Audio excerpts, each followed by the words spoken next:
Sur Amazon, Florence Nierval, c'est-à-dire moi, je suis une auteure qui s'inspire de mon expérience d'AESH, accompagnante des élèves en situation de handicap et des élèves à besoins éducatifs particuliers. Inspirée par mon expérience professionnelle dans l'éducation nationale, j'ai inventé une histoire qui est disponible en format numérique sur le site internet Amazon, dont le titre est Les répercussions énergiques des agissements. Allez de l'avant. Il y a plusieurs histoires dans cet ouvrage. Il y a une qui relate une femme, Pauline, qui a travaillé en tant qu'AESH et qui a sombré malheureusement, dans la pédophilie. Elle va purger sa peine de prison et l'histoire commence après la fin de sa peine de prison, quand elle va revenir chez elle, qu'elle va s'efforcer de trouver un emploi et de lutter contre ces pulsions pédophiles. Son frère va-t-elle la soutenir? Dans le cadre de son travail, comment elle va s'arranger? Et puis, ce qui est bien aussi, c'est que dans cette histoire, il y a de l'espoir, de l'espérance. On peut lutter contre les tentations. L'important, c'est surtout de ne pas succomber, de ne pas pratiquer.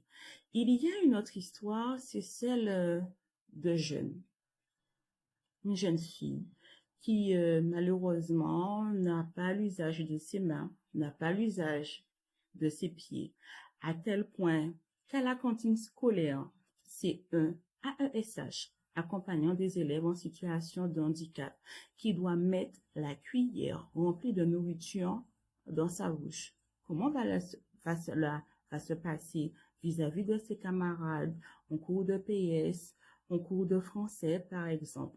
Donc, quel espoir qu'elle aura par rapport à son avenir professionnel?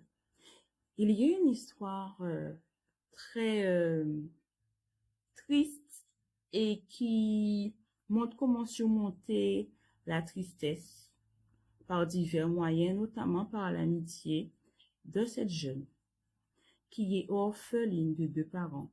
Elle a perdu son père et sa mère dans un accident de voiture et elle vivra avec sa sœur qui est aussi une AESH, accompagnant des élèves en situation de handicap. Et cette histoire est belle parce qu'elle montre que l'amitié est possible. Même si les jeunes n'ont plus leurs parents, ils peuvent avoir des amitiés sûres, des amis fidèles qui leur veulent du bien, qui peuvent être là pour les reprendre quand ça va mal, mais sont là aussi pour partager les joies, qui vont partager les peines et qui vont se tenir main dans la main, fidèlement, en amitié. Et l'histoire se termine, ce livre, les répercussions énergiques des agissements, se termine avec une série de lettres entre une mère victime d'inceste et l'enfant qu'elle aura eu suite à cet inceste. Et attention, cette mère se questionne quant à ses devoirs et obligations envers son père vieillissant, le père qui a commis l'inceste sur elle. Comment faire, l'aider ou pas dans sa vieillesse, parce que dans l'histoire, rien ne dit que le père lui a demandé pardon pour cet acte horriblement incestueux. Et ce père vieillit et elle va se questionner, cette mère, comment faire pour prendre soin de son parent qui a vieilli tout en se protégeant.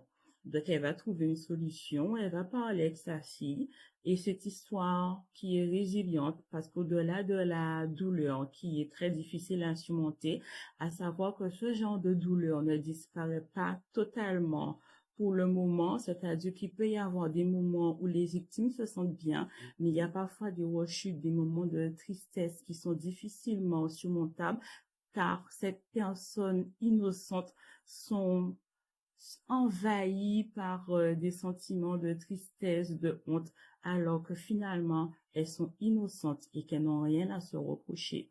Et il y a une surprise en vers libre un moment dans cet ouvrage. Donc, n'hésitez pas à télécharger sur Amazon l'ouvrage Les répercussions énergiques des agissements de Florence Nierval.